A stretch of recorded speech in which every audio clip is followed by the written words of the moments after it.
When we first saw 3D printers, we asked ourselves, what can we do with this? 3D printing house? 3D printing organism? Not really, maybe later. More likely, we just wanted to print toys and gifts and enjoy the time when we create things. So, we made the 3DFORT 3D printer.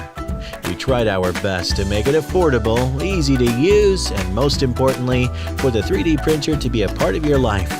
We made it into a unibody design.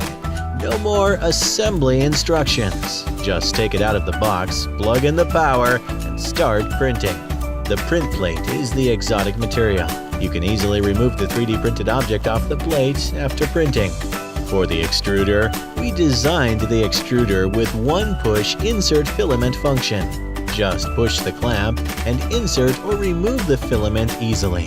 Lego is the milestone of toy design, so we made our case compatible with Lego blocks. Also, you can 3D print your own Lego block if you like.